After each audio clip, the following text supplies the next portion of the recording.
van a determinar pues un punto de referencia. Siguiente imagen.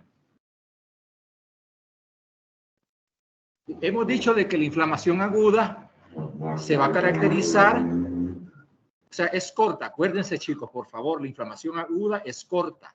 Se va a resolver completamente, va a volver toda a la normalidad, va a haber un tiempo de corta duración, va a haber la neutralización de los complementos, o sea, va a haber se va a comenzar a limitar, va a haber disminución y todo esto ayuda en base a través de los mediadores químicos. Ahí todo hay solución.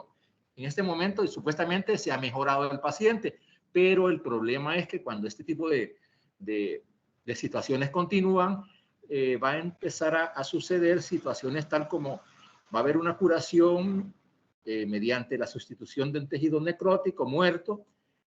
Ustedes aquí quiero que recuerden que cuando hablamos de inflamación aguda, lógicamente van a tener un exudado y este exudado va a representar la típica tipo de necrosis de liquefacción. Quiero que lo recuerden. Ahora, aquí, pues en este caso ya vamos a tener una destrucción tisular sustancial que afecta al tejido que está adyacente. O sea, quiere decir que pues, localmente vamos a tener un daño, pero que de manera anexial, circunferencial, va a haber algún tejido dañado dentro de un tejido que va a estar sano. Esto tiene que ver una neutralización y al final lo que se va a producir es gran cantidad de fibrina para tratar con el objeto de organizar o estructurar lo que a posterior va a ser un tejido de granulación o un proceso de recuperación del tejido. Siguiente imagen. Quiero que vayan notando la presencia de varios elementos que en un momento determinado van a hacer diferenciar una inflamación crónica y una aguda. Ahora, chicos, yo les lamento mucho si todos no están en clase, solo hay 197 parece. Miren, chicos, cuando a veces uno falla a clases y cuando ya uno tiene la edad que tiene, yo tengo 54 años, a veces quisiera volver a devorar la cantidad de tiempo y muchos libros. O sea, cuando ustedes hoy que van a entrar al internado ya próximamente se convierten a ser médicos en potencia, miren la cantidad de conocimientos que hay que tener en la mente para poder resolver problemas tanto para mí como para el paciente. O sea, yo les exhorto que por favor pues tengan el anhelo. La carrera de medicina es una ilusión que al que se mete en este lío, pues hay que resolverlo estudiando. Ahora, volviendo al tema, cuando a veces la inflamación aguda pues realmente pues prosigue, se puede formar como un elemento de complicación la formación de abscesos, infecciones de microorganismos piógenos que en un momento determinado van a determinar la duración de ello y se va a convertir en un proceso resuelto o crónico. O vamos a entrar en lo que sería la progresión de la inflamación crónica. Chicos, si anteriormente teníamos la inflamación aguda, el elemento principal protagónico es el neutrófilo, aquí ya comenzamos a hablar de que la inflamación crónica es representada evidentemente a través del macrófago. Les dije que cuando hay una inflamación aguda, los monocitos andan circulando en sangre, pero cuando ya entramos y focalizamos la inflamación crónica, ya estos monocitos que han andado en sangre se convierten en macrófagos activados y van a estar presentes en el tejido que cual ha sido dañado. Ahora, vamos a saber si realmente hay persistencia del agente lesivo, interferencia del proceso normal de la curación, puede ser ya sea por problemas netamente del agente lesional, problemas inmunodepresivos, por problemas de desnutrición, etc. Siguiente imagen. Son elementos importantes. Ahora, el curso y evolución de la inflamación tiene mucho que ver con elementos que ahora vamos a ver. Ustedes saben muy bien, según se les ha explicado, todo daño celular tiene pues la implicación de una serie de mediadores, tanto para la inflamación aguda y crónica. El objetivo del aparecimiento de los mediadores químicos en la inflamación aguda, lo que se pretende es resolver el problema. Ahora, y quitar el efecto nocivo.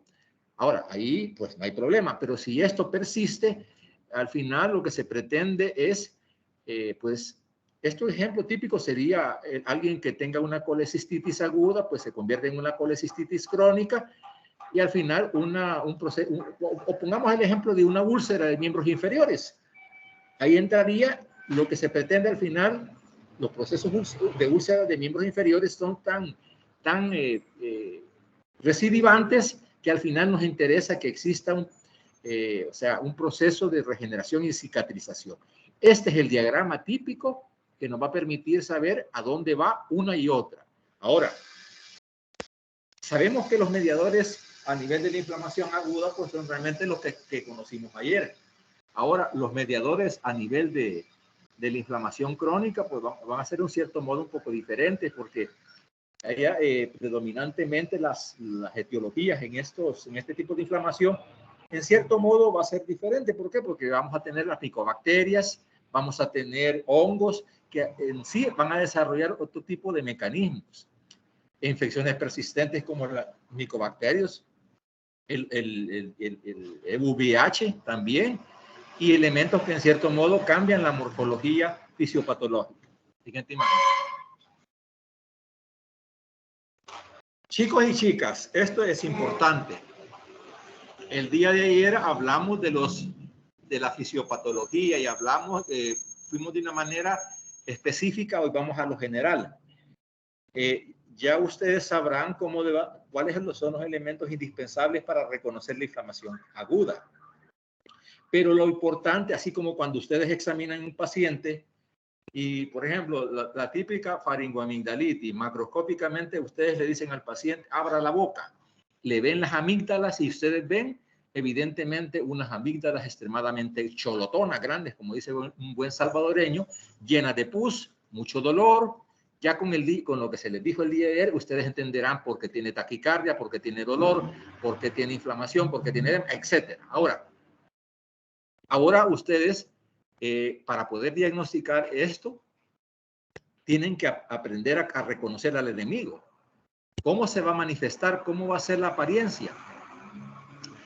Tenemos lo que son los patrones morfológicos de la inflamación aguda específicamente, que son la inflamación serosa, la inflamación fibrinosa y la inflamación supurada o purulenta y la úlcera. Y posteriormente, esto va a llevar a desarrollar efectos sistémicos de la inflamación. Ahora, eso es lo que macroscópicamente vamos a ver. Hago la aclaración de que cuando hablamos de inflamación serosa, también tiene otro nombre que se llama inflamación serosa o catarral. Ella es aquella que tiene que ver con la presencia de trasudados. Un ejemplo típico sería los derrames pleurales, los derrames pericárdicos, los derrames serosos, los derrames articulares, etc. Siguiente imagen. O sea, las características de todo esto, pues lo que anterior hemos dicho es en relación a la macroscopía, o sea, lo que ustedes van a ver. Ahora, también la inflamación crónica tiene sus características. La inflamación crónica per se es un trastorno que puede durar semanas, meses y años, que tiene que ver cuando un proceso agudo no se ha resuelto. Ahora, el problema de todo esto es que hay un inicio insidioso, o sea, no se termina de saber realmente para dónde va la lesión, si va a ser aguda o va a ser crónica, pero eso depende mucho de los factores que hemos hablado. Y va a ser, pues, la manifestación de una manera muy baja. O sea, el paciente va a desarrollar un proceso muy así asolapado. Siguiente imagen. Ahora, la inflamación crónica, ya hemos hablado el día de ayer, las etiologías. La etiología de un proceso crónico totalmente diferente, pues los elementos que la van a desarrollar son diferentes. Por ejemplo, como hemos dicho, micobacterias, parásitos, hongos, y curiosamente en estos casos acuerden los eosinófilos. Los eosinófilos tienen mucho que ver cuando hay problemas de parásitos y procesos alérgicos. Pero en este caso, por ejemplo, el proceso alérgico tiene mucho que ver cuando hay procesos agudos, pero en este caso alérgicos cuando hay parásitos que van a desarrollar un trastorno crónico. O también exposición prolongada a agentes tóxicos endógenos y exógenos, como aquí lo menciona, silicosis, beriliosis, antracosis, son elementos asociados con con enfermedades laborales. O también vamos a tener problemas crónicos asociados a enfermedades autoinmunes, enfermedades de la colágena como la artritis reumatoideo, el lupus eritematoso sistémico, sarcoidosis y ataques a repetición que inicialmente comenzaron como un proceso agudo, se convirtió en crónico. En el ejemplo sería una vesícula biliar que llega al hospital con un cuadro agudo, pero que típicamente en los hospitales se le llama vamos a enfriar el dolor. Baja el proceso, se convierte en, mientras no se estirpe la vesícula, eso es algo crónico, hasta que ya pues se resuelve, se quita y ahí murió el problema. Pero a veces los pacientes que están cargando una colicistitis crónica se les puede activar y se agudiza y vuelve, es un ciclo intermitente que a veces puede llegar a que la vesícula se perfore, se necrose y pueda provocar una peritonitis abdominal. Siguiente imagen, que sería una complicación pues, de todo esto. Siguiente imagen. Ahora, pues miren chicos, hemos dicho anteriormente cuáles son las características micro y macroscópicas de una inflamación aguda. La inflamación crónica, inicialmente, existe un movimiento de células mononucleares. Va a haber destrucción tisular, eventualmente se va a comenzar a recuperar. Va a haber intentos pues, de reparación por medio de tejido fibroconectivo. Tejido fibroconectivo, ¿qué son? Es la colágena, los fibroblastos, etcétera. Todo aquel tejido que realmente nos va a satisfacer bajo el sostén como función principal. Siguiente imagen. Vamos a tener dentro de la infiltración o el movimiento de células mononucleares, aquí ya el proceso crónico se está activando, pues de monocitos pasan a macrófagos activados. Nos acompañan también las células plasmáticas, los eosinófilos. Acuérdense, ¿qué células vamos a encontrar en un proceso crónico? Las que estamos viendo, macrófagos, linfocitos, plasmática y eosinófilos. Y característicamente, proliferación de fibroblastos y vasos sanguíneos. O sea, los vasos sanguíneos, óigase bien, por favor, para los que están distraídos y están viendo otra cosa. Los angioblastos, los vasos sanguíneos, inicialmente para hacer que haya una proliferación vascular, diríamos casi un micro, las lesiones que habitualmente ustedes observan a simple vista, que a veces son materiales así enrojecidos que se están proliferando para formar lo que habitualmente a veces se dice una cicatrización. Los angioblastos, que son los originales para provocar esa proliferación, que son los vasos sanguíneos, al final lo que se pretende es llegar a formular lo que sería una fibrosis, ya encaminado a un proceso de reparación o de cicatrización. Siguiente imagen. Chicos, si en el neutrófilo es para la célula, para la inflamación aguda, el macrófago es para la inflamación crónica. Pues esta célula es un precursor que originalmente proviene de la médula ósea, pero que cuando pues, se desarrolla el mecanismo de agresión en la inflamación aguda, esta médula ósea produce pues, la presencia de monocitos que circulan en sangre, pero después cuando ya se activan, forman un macrófago y que es característico de la inflamación crónica. Ahora, en diferentes lugares, en sangre se llama, cuando anda en sangre, en el torrente sanguíneo se llama monocito. Cuando está en los tejidos se llama macrófago. Cuando está a nivel del sistema nervioso central, que corresponde a la microglía, es pues histiocito. Histiocito. Cuando está presente en el hígado por un proceso tipo una hepatitis o algo parecido, células de Kupffer. Cuando es en pulmones, pues ahí lo vamos a ver y lo vamos a reconocer como macrófagos alveolares, que en la mayor parte de actividades tienen que ver con mecanismos de ingestión de fagocitosis. Siguiente imagen. El macrófago tiene que ver, se involucra a través de un componente del sistema mononuclear fagocítico, que realmente la función del macrófago es comerse lo que supuestamente está alterando.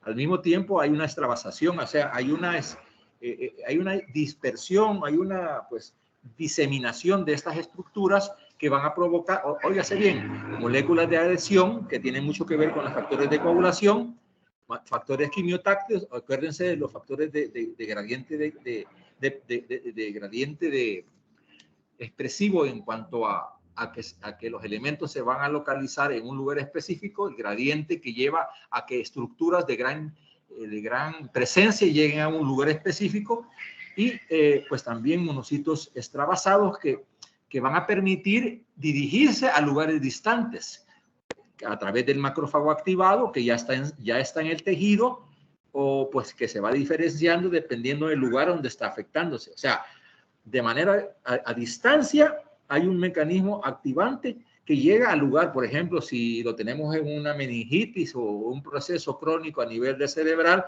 pues se va a convertir en un proceso al llegar a ese lugar específico. Siguiente imagen.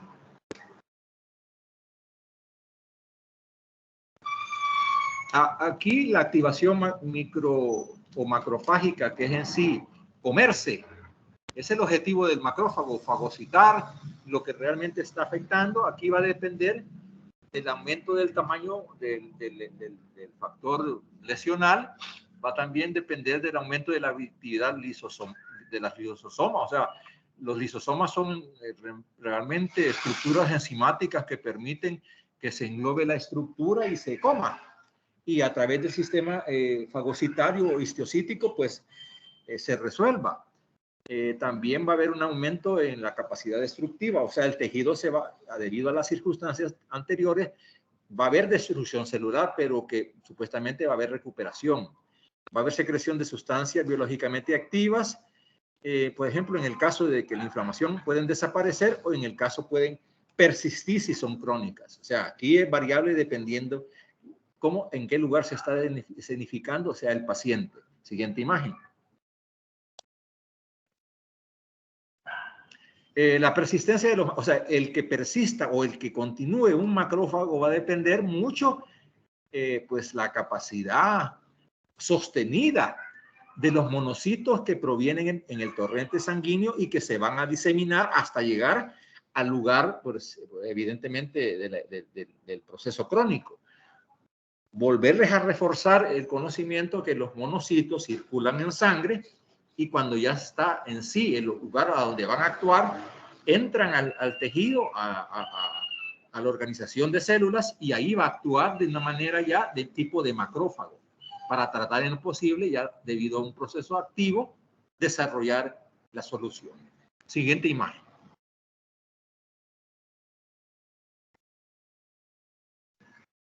A todo esto, la persistencia de estos macrófagos va a depender, que proceden de la circulación, pues va a también depender la capacidad de la proliferación de macrófagos, o sea, la activación, la inmovilización de los macrófagos en la zona de inflamación. O sea, es una lucha que se va a dar, tanto para tratar en lo posible de, pongamos el ejemplo típico de una tuberculosis, el Mycobacterium tuberculare.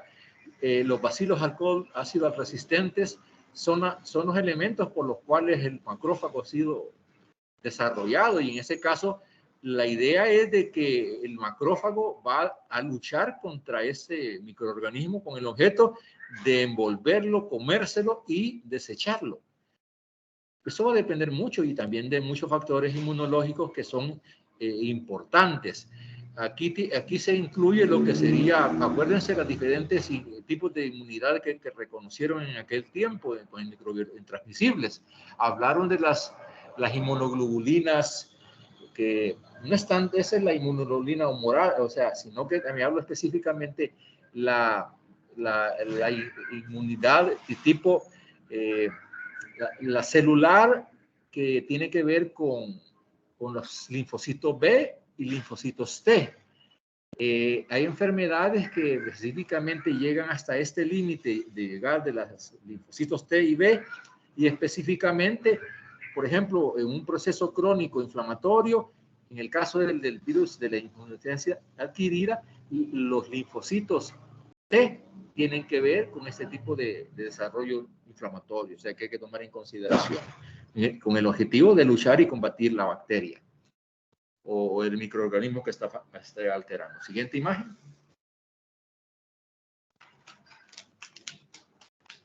Pues aquí al final, debido a la gran cantidad de macrófagos que es tratar de inmovilizar. Hay una inmovilización de macrófagos en zona de inflamación. O sea, los macrófagos en lo posible tratan de englobar, fagocitar y hacer de que estos desaparezcan. Siguiente imagen.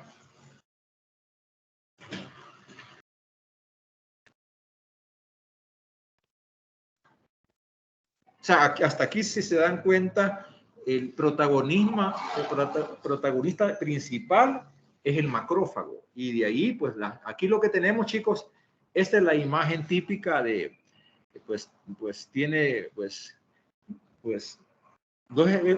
casi diríamos muy parecido a un frijolito. Tiene dos nodulaciones, típico del monocito, y tiene un citoplasma así como espumoso. O sea, si ustedes se dan cuenta, casi tiene como dos núcleos y tiene un citoplasma granular. Y el fondo son hematíes. Este es el típico célula de monocito, que es el que está circulando en sangre. Hasta allí es todavía, diríamos, un elemento indispensable durante el momento de la inflamación aguda. Siguiente imagen. Ese es el monocito.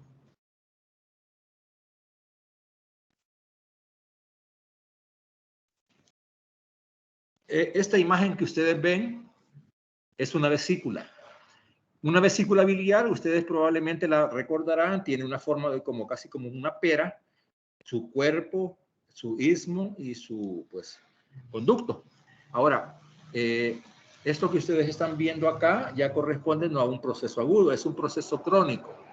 Lo que mayoritariamente vamos a observar acá, que siempre lo tienen que tomar en consideración, es el engrosamiento bien llamativo de las paredes de la vesícula. No solamente en la vesícula, sino que en todas entidades relacionadas. O sea, en este caso ustedes diríjanse a las paredes de la vesícula y verán que hay un engrosamiento. O si no, lo que verán es como estrías en superficie. Esas son desencadenadas por procesos de reparación persistente en estos casos.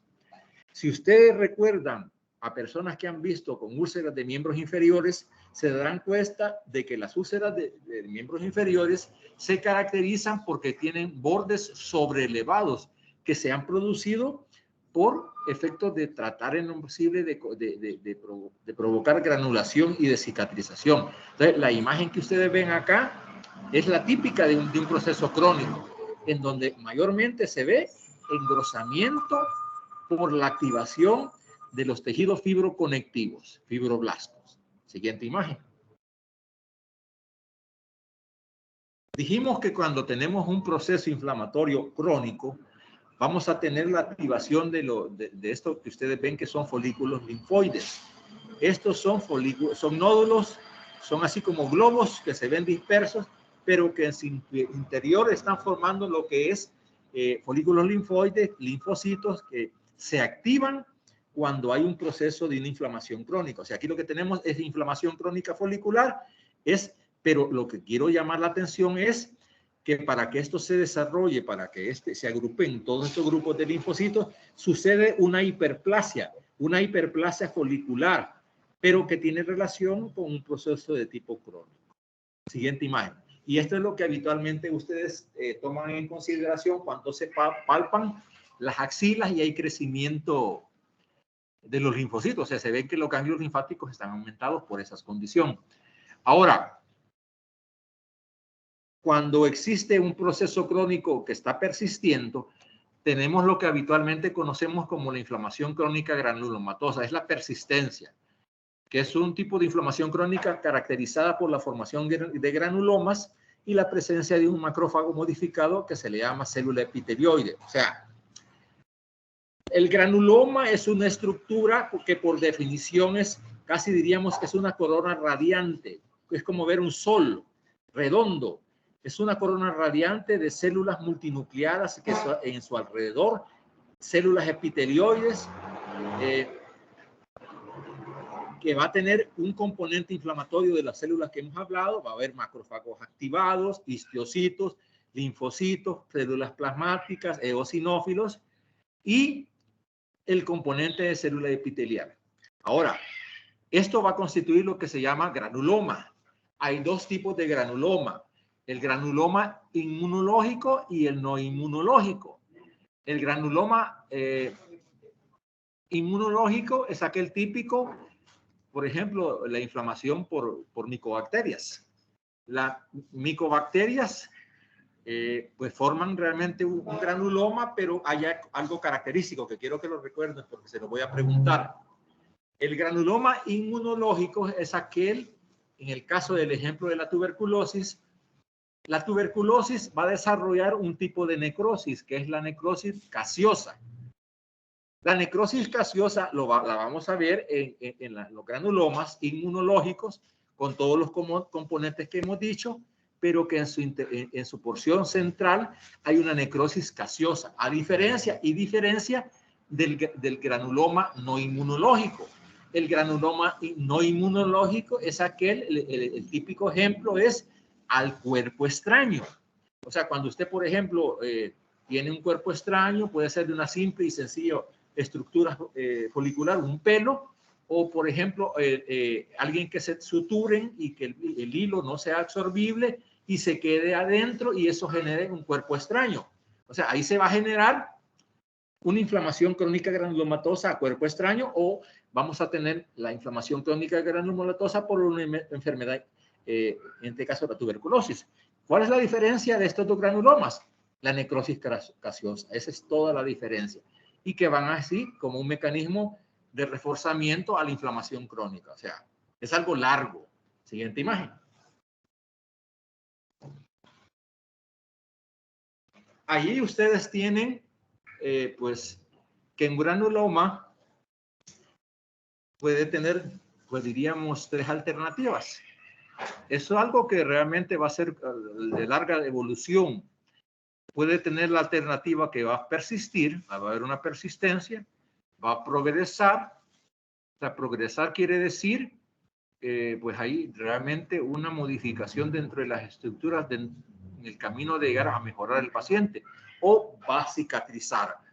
Cicatrizar sería casi diríamos, acuérdense que en la tuberculosis tenemos lo que es la tuberculosis primaria, que sería el complejo de Gón, la tuberculosis secundaria, que sería la respiratoria, y la tuberculosis miliar. La tuberculosis miliar es cuando hay diseminación de todo el proceso tuberculoide, que en este caso la cicatrización de un granuloma sería la formación de un complejo de Gón, calcificación y resolución. Esas son las vías por donde tiene que proseguir un granuloma. Siguiente imagen.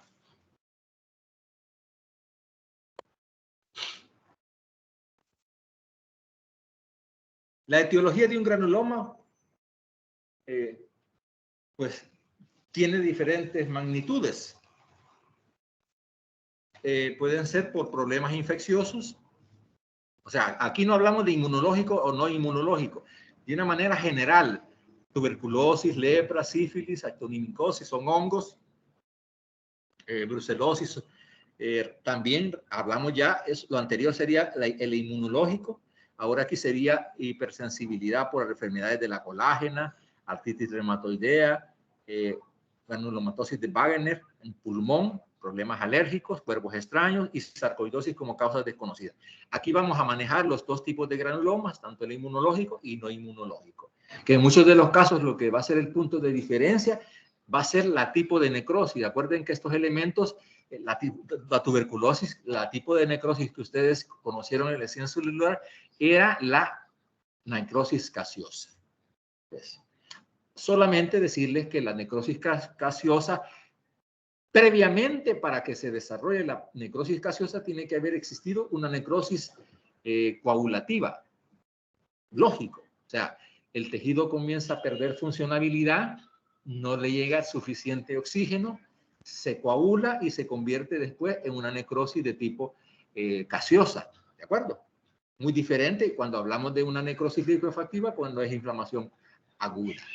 Siguiente imagen.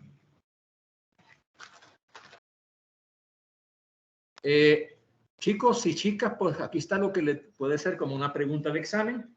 El granuloma, pues evidentemente es una respuesta de una inflamación de un proceso crónico, el macrófago activado, las células epitelioides, células gigantes. Hay diferentes tipos de células gigantes, o sea, eso ya ustedes lo vamos a ver en el laboratorio. Vamos a ver también linfocitos, células plasmáticas, fibroblastos, células endoteliales, y podemos ver en algunos casos polimorfos, o sea, neutrófilos, en el caso de que el proceso granulomatoso se agudice, o sea, hay un foco de inflamación aguda. Siguiente imagen. Ahí ustedes verán la disposición, casi diríamos local y difusa, cómo se verían las células multinucleadas gigantes. Hay diferentes, o sea, ahí lo que predomina es la gran cantidad de núcleos que se están subdividiendo, provocando la imagen que ustedes tienen. Eso es lo que esencialmente pretendo. Siguiente imagen.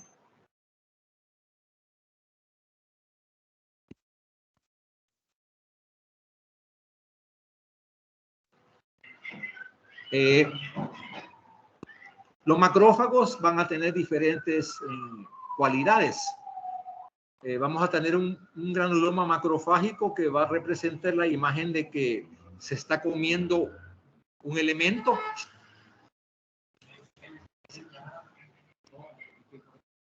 Permítanme.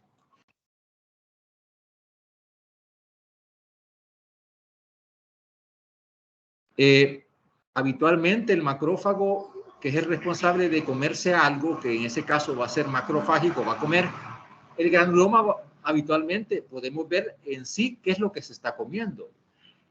Vamos a tener la presencia y relevancia de las células epitelioides. Podemos tener aún así un centro supurado, o sea, con pus, porque se está activando de manera aguda, o por un proceso de un cuerpo extraño. O sea, los granulomas pueden tener diversidad de imágenes dependiendo de dónde se está originando el desarrollo del problema crónico. La siguiente imagen, por favor.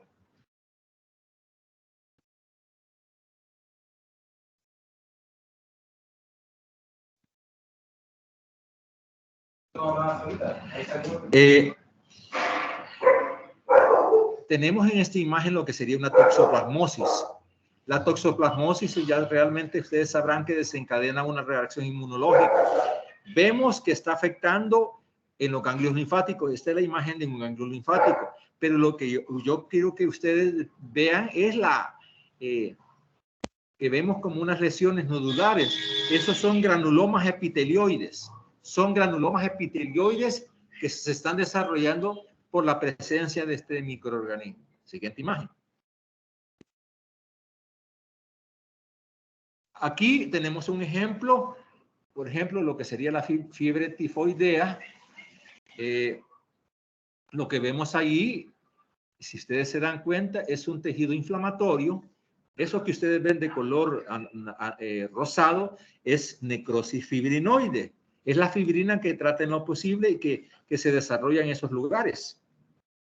Ahora, las células puntiformes que se están desarrollando allí son, si ustedes prestan atención, células multinucleadas.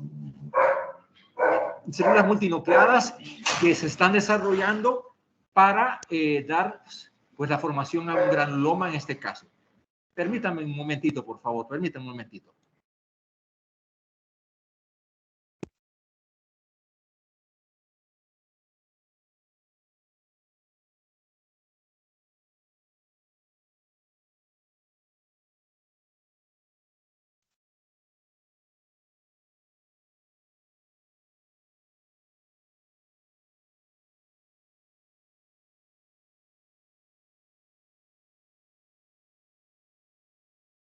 Disculpen la interrupción, continúo. Siguiente imagen. Esta imagen que ustedes acaban de ver es una imagen de fiebre tifoidea que lo que se intenta es quiero recalcarles algo que en este momento me recuerdo. En esta imagen de la fiebre tifoidea se pretende hacer una hemafagocitosis.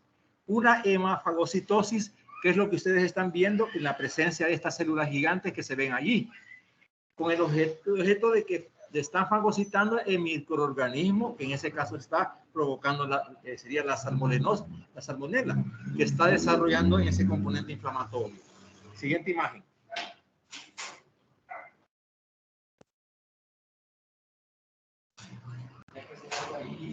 Eso que ustedes están viendo allí es un pulmón con tuberculosis.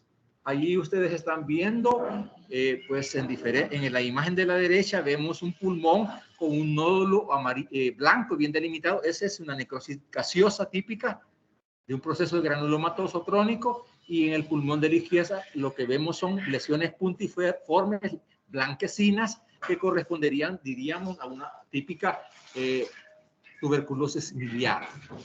Esto es un proceso crónico granulomatoso tipo gaseoso. Siguiente imagen. Aquí tenemos un acercamiento. Si ustedes se dan cuenta, aquí hay bronquios y bronquíolos, pequeños y grandes, pero que se están entremezclando con lesiones blanquecinas dispersas. Esto es una inflamación crónica granulomatosa tipo tuberculosis, de una tuberculosis de tipo miliar. Siguiente imagen. Eso que ustedes están viendo allí es un granuloma gaseoso. Noten la diferencia, pues es una imagen y que en su alrededor están todos los componentes que hemos dicho. Es una corona radiante y que en su porción central está la necrosis gaseosa. Es un tejido sucio que pues es casi diríamos pues como cremoso, que evidentemente macroscópicamente se nota de esa manera. Siguiente imagen. Es una tuberculosis pulmonar. Y de ahí tenemos pues otro granuloma, solo que la porción de la derecha vemos la necrosis gaseosa y la porción de la izquierda vemos una como aspecto arremolinado, que son células epiteliales que constituyen fibroblastos y todo el componente inflamatorio crónico que ya hemos dicho. Siguiente imagen. Estas que ustedes ven acá son células epiteliales o epitelioides que configuran pues en sí lo que sería el granuloma epitelioide como reacción inflamatoria. Comentarles de que los granulomas tienen diferentes disposiciones y diferentes crecimientos celulares. Es de aprenderlos constantemente y saber cuál es la diferencia. O sea, son células epiteliales que en muchos de los casos van a acompañar la formación de la corona radiante que ya les he expresado. Siguiente imagen. Eso que ustedes están viendo son células multinucleadas gigantes, muy preciosas dentro del contexto de células de linfocitos. O sea, ahí lo que vemos a la derecha y a la izquierda son células multinucleadas gigantes. Ahí, en estos casos, para saber de dónde proviene, tenemos tinciones en patología que nos determinan saber si es, por ejemplo, el Nielsen, que es positivo, si es tuberculosis, o de otra determinada enfermedad también. Ahora, aquí lo podemos catalogar como un granuloma epitelioide, pero así en cuestiones de un práctico, inflamación crónica granulomatosa, nada más. Siguiente imagen. Las células de Langerhans, que sería diría la etapa final de las células que antes de llegar a un granuloma. Ustedes ven que son células epitelioides que en la periferia vemos el crecimiento de abundantes células multinucleadas y que en su entorno vemos el componente inflamatorio de lo que hemos dicho. Siguiente imagen. Aquí son granulomas, son epitelioides, no hay necrosis, sino que hay una sarcoidosis. En estos casos, pues aquí para confirmar este tipo de diagnóstico hay que tomar un cultivo. O sea, no solamente dejarse llevar por la histología, que puede ser concluyente, pero también hay que tomar un cultivo. Una sarcoidosis que también da una inflamación crónica granulomatosa. Siguiente imagen. Vemos es totalmente una inflamación crónica granulomatosa, células epitelioides en una sarcoidosis. Y en su entorno vemos allí a la derecha unos linfocitos. Siguiente imagen. Aquí, esta es una inflamación crónica granulomatosa, solamente que en esta imagen se ven dos cosas. Por debajo se ven unas estructuras de vegetales. O sea, vemos restos vegetales.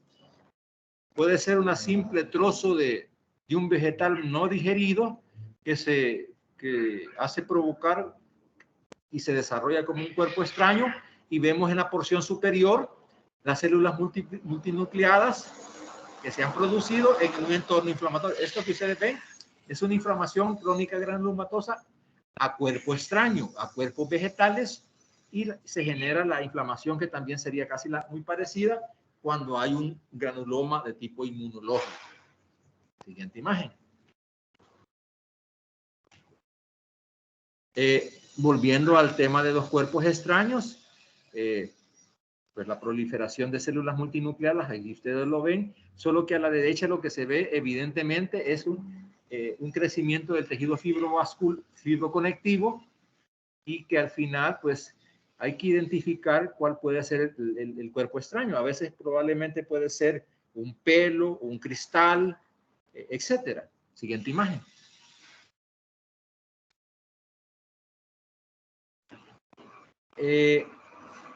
Cuerpo extraño, por ejemplo, hay una característica que se llama birefringencia.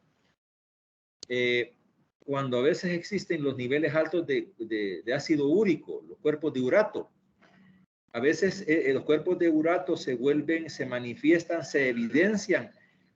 Acuérdense que a veces pacientes que con los niveles altos de ácido úrico, la falange de un dedo, específicamente del pie, genera un extremadamente dolor, y a veces hasta realmente se palpan estructuras endurecidas, y que al final pueden ser cristales de ácido úrico, de urato, que se han generado en un tejido, y eso representa un cuerpo extraño. Y esta característica que ustedes ven que se ve bajo microscopio es la birefringencia. Allí ustedes están identificando la presencia de esas estructuras o esos cristales de urato, o pueden ser también cristales de colesterol. Imagínense una persona que sea obeso y tenga los niveles de colesterol alto, puede desarrollar en piel depósitos de colesterol que se han endurecido y representan un cuerpo extraño. Pueden desarrollar con este tipo de características.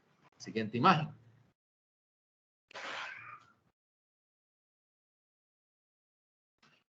Ahora, en cuanto a los componentes, los componentes de un granuloma, pues evidentemente lo esencial es saber que hay células epitelioides. Hay un collar que les acabo de mencionar. Es así de manera circunferencial, los elementos inflamatorios se manifiestan. Hay presencia de células multinucleadas y hay fibroblastos y tejido fibroconectivo. Lo que lo va a diferenciar con otros granulomas va a ser la presencia de la necrosis gaseosa, que es característica de la tuberculosis. Aquí nada más es conocer los elementos que lo constituyen. Siguiente imagen.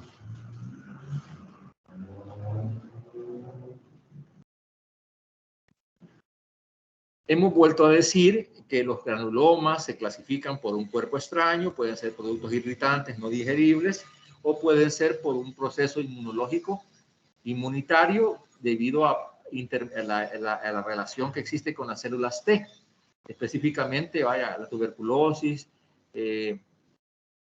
procesos así como el SIDA, problemas que tengan que ver con este tipo de características. Siguiente imagen.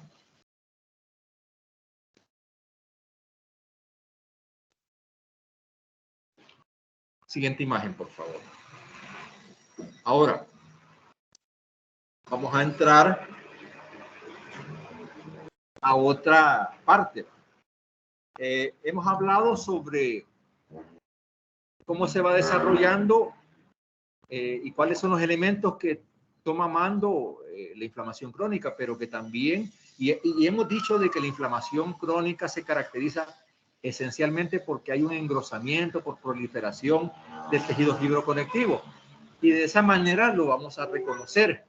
Pero al principio les hablé de los patrones morfológicos de la inflamación, tanto de aguda como crónica.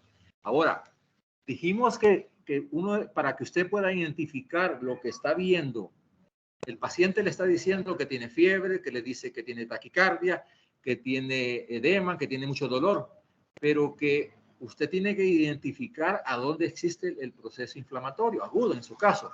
Y para poder conocerlo, tiene que conocer usted los patrones, la morfología.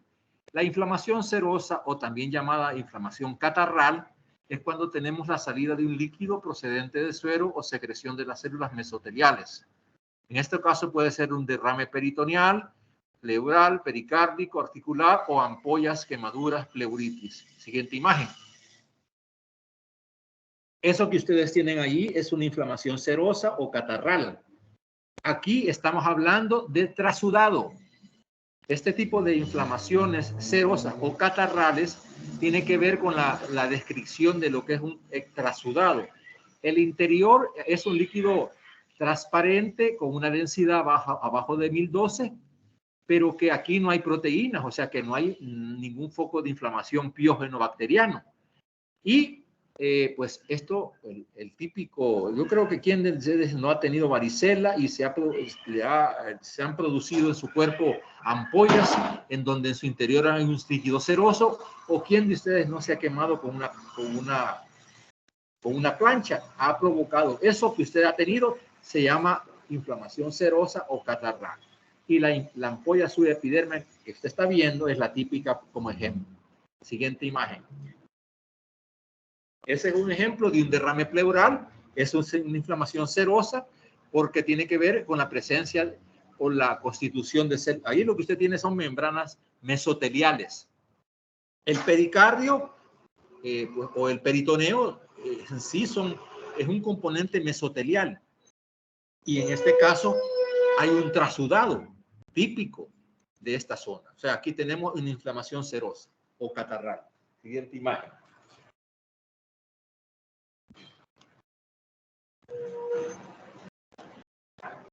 Hay que reconocer no solamente macroscopio, sino también cuando ustedes tengan esta imagen y se les diga que es un derrame pleural, piensen inmediatamente que tiene que ver un proceso independientemente, aunque no tengan en sí la presencia histológica de neutrófilos, sepan muy bien que este paciente está dentro del contexto de una inflamación de tipo serosa o catarral, porque hay un aumento de la permeabilidad.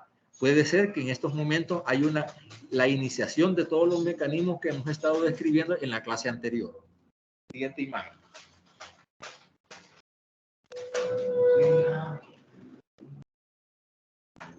Eso que ustedes ahí tienen es una ascitis quilosa. Pues evidentemente es la presencia de líquido peritoneal. En muchos de los casos, cuando por ejemplo tienen problemas de insuficiencia renal y asociado a diálisis, este material es típico, y aquí lo que tenemos es una ascitis, pero que también está dentro del contexto de células mesoteliales del peritoneo y típico de una inflamación serosa o catarral. Siguiente imagen. Ahora, si el proceso inflamatorio continúa, actúa lo que sería un elemento típico, que es la fibrina, y aparece lo que es la inflamación fibrinoide, fibrinosa. Es un tipo de inflamación mucho más evidente, más intensa, caracterizada por el aumento de la permeabilidad capilar, que ya hemos hablado el día de ayer, abundante cantidad de proteínas. En este caso, pues tenemos que ahí ya el material purulento se va consolidando y empezamos a tener las características macroscópicas, así como por ejemplo la pericarditis de pan y mantequilla, que son superficies extremadamente grasosas, de una consistencia densa muy evidente, la típica que se da en la fiebre reumática o en la neumonía neumocóxica. Siguiente imagen y ustedes verán realmente a qué me refiero. Esa imagen que ustedes tienen allí es una pericarditis fibrinoide. Eso que ustedes están viendo ahí es un mesotelio. Esa evaginación que ustedes ven ahí tiene un color rosado muy evidente. Acuérdense que cuando les hablaron de la lesión celular, les dijeron que Cuando hay necrosis, hay una hipereosinofilia. Si ustedes se dan cuenta allí, el color rosado es evidente. Eso es una hipereosinofilia que corresponde a lo que sería una necrosis. Y lo demás es el componente inflamatorio. O sea, que lo que ustedes tienen ahí es un cuadro morfológico de necrosis fibrinoide o inflamación fibrinoide, característica en estos casos. Esto puede suceder como en el mesotelio del pericardio, como también el inicio de una apendicitis aguda fibrinoide. Siguiente imagen.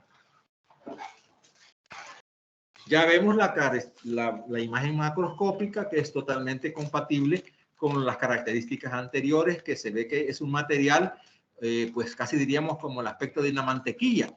Es adherente y de gran consistencia. Eso es un material ya evidentemente purulento. Hablamos de un exudado. Hablamos de que la densidad es alta. Siguiente imagen.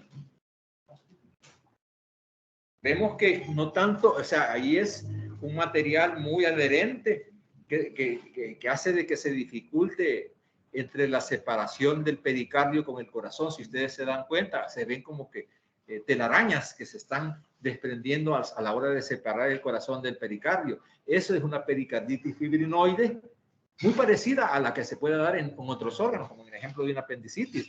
Esa es cuando el proceso es evidentemente agudo. Ahora, pasemos eso a una faringoamigdalitis. Ustedes habrán notado en alguna vez ver que las amígdalas están repletas, llenas de pus. Pues muy parecido a ese concepto que estamos viendo. Siguiente imagen. Quiere decir, chicos, que cuando tienen un proceso agudo, primero comienza un patrón estos son patrones morfológicos.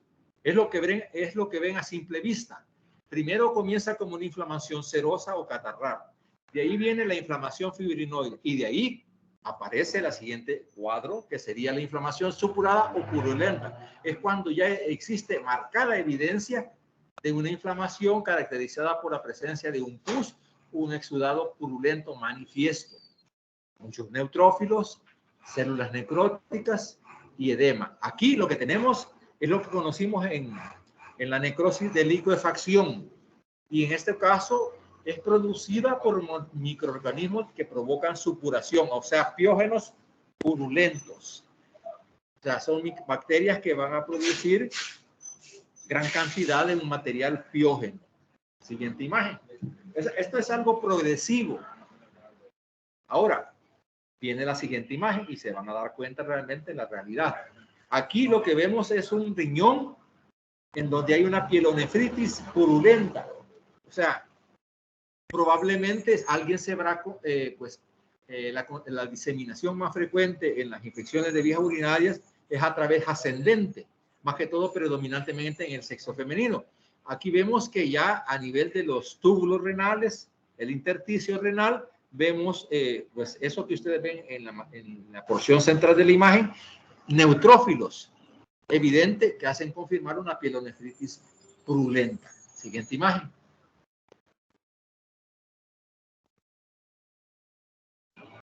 Esto que ustedes están viendo acá es un parénquima alveolar, son alvéolos. Aquí hay destrucción de alvéolos, tabiques alveolares y si ustedes se dan cuenta hay dos cosas. Los tabiques, ya ustedes lo reconocerán, tienen un material amorfo de color rosado. Eso es necrosis fibrinoide. Y en el interior de los alvéolos hay gran cantidad de neutrófilos. O sea, esto es una bronconeumonía. Es un proceso de un patrón morfológico purulento. Siguiente imagen.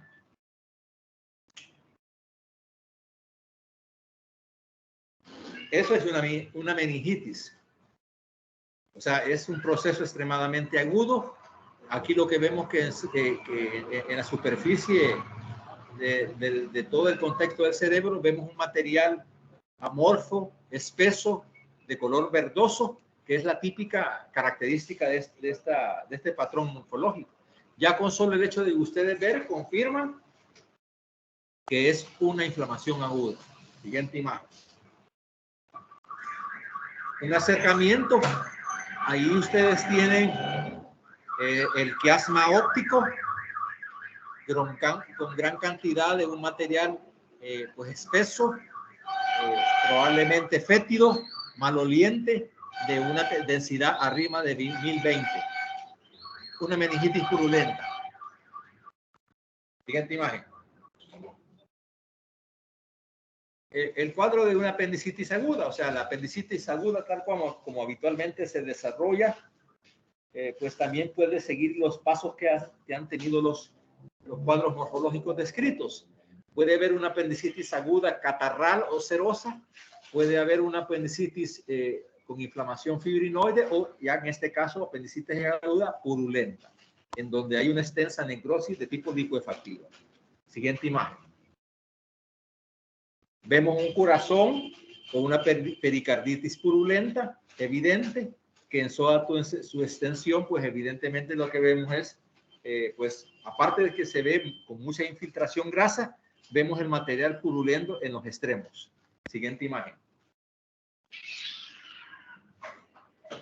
Vemos también que el pericardio, por lo que se refiere a la porción lateral derecha, vemos un material cremoso típico de un material purulento, que aquí es lo que nos interesa es que ustedes aprendan que con solo el hecho de ver, ya ustedes intuyen que corresponde a un proceso purulento agudo a través del patrón morfológico, aunque después ustedes lo van a ver histológicamente. Siguiente imagen.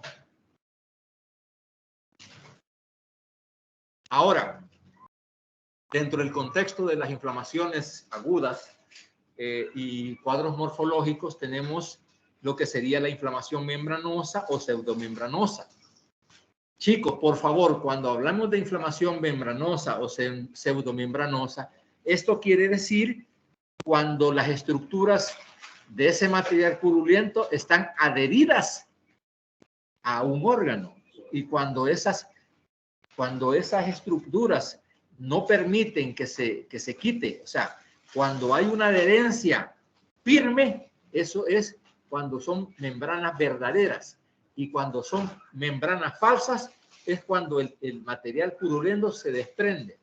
Una pseudomembrana es cuando el material purulento se desprende y se puede fácilmente quitar. Pero cuando es un proceso inflamatorio verdadero, membranoso, es cuando el tejido, el material purulento, no se puede quitar y está bien adherido al órgano. Y aquí lo que vamos a tener, evidentemente, es una fibrina precipitada, o sea, bien organizada, epitelio necrótico, leucocitos morfonucleares neutrófilos en gran extensión. Siguiente imagen. Aquí nada más lo que se está viendo es la organización, la adherencia, que tiene que ver con procesos neoproliferativos vasculares. Ustedes ven ahí que ven esas imágenes semáticas, esas células o estructuras redondas de color rojos, tiene que ver con hematíes. O sea, ahí hay una proliferación, una neoformación, lo cual hace de que eso prolifere y forme un anclaje para que todo el componente anterior se pueda adherir y provoque ya sea para hacer una membrana verdadera o una membrana falsa. Siguiente imagen.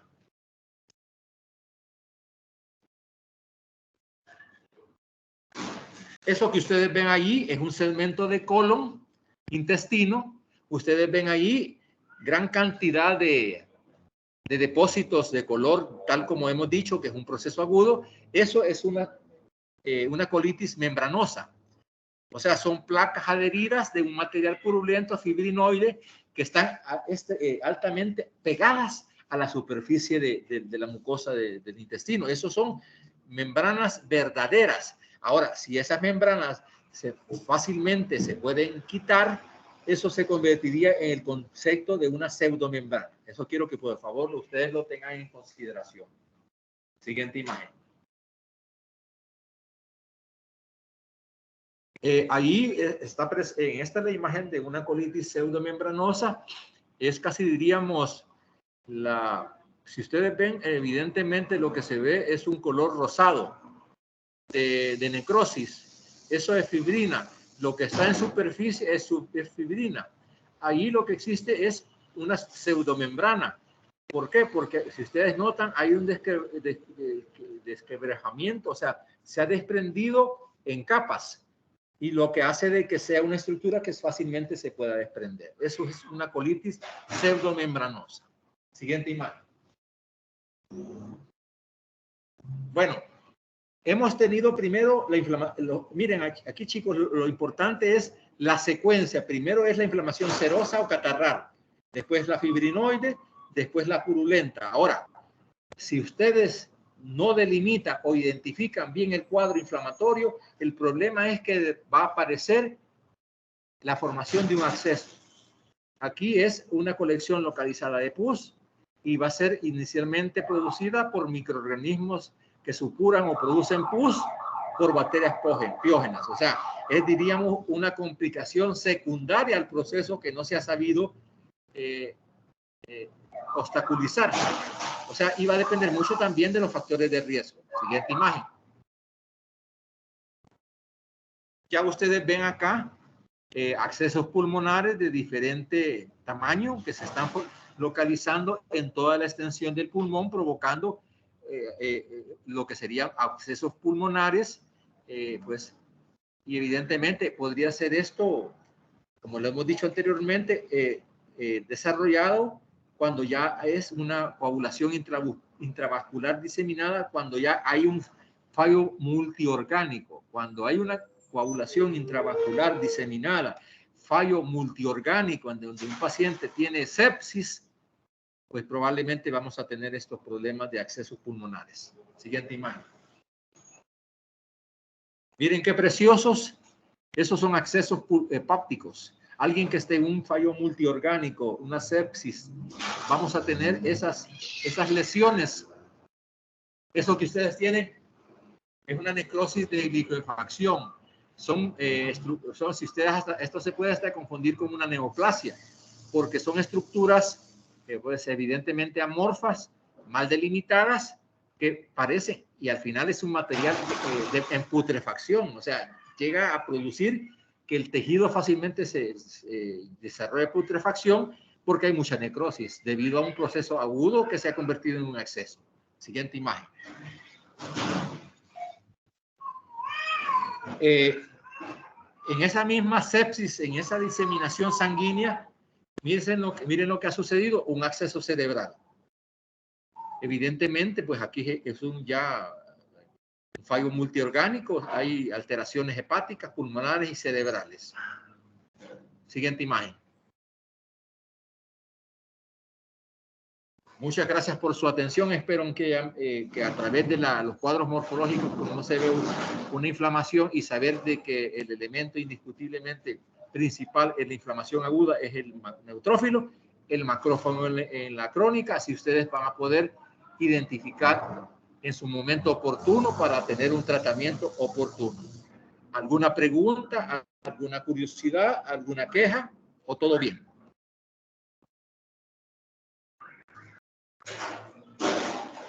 Soraya, ¿alguna pregunta? O una vez más agradezco su atención y ayuda. Por mi parte no hay pregunta, doctor. Todo está bien, gracias.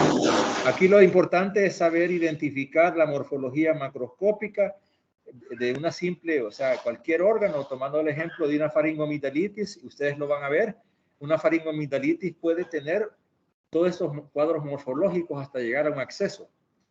Ya mañana vamos a ver lo que también puede suceder, lo que es una úlcera. Pero acá, pues el cuadro morfológico de una inflamación comienza con serosa, inflamación serosa, catarral, fibrinoide, purulenta, hasta llegar a un acceso. Pero morfológicamente, aunque ustedes no sean patólogos, y si lo llegan a ser, tendrían que tener la parte complementaria de la histología para encontrar la presencia del neutrófilo. Y si no, en su caso, la inflamación crónica, encontrar el macrófago. Y que hay gran proliferación del tejido fibroconectivo.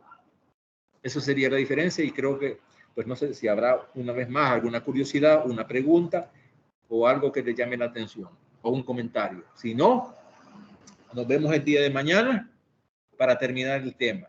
Y lamento a los que no hayan venido este día. Solo hay 197. Soraya, ¿alguna pregunta? ¿Algo nuevamente que quiera comentar? Yo creería que no, doctor, que todo está bien.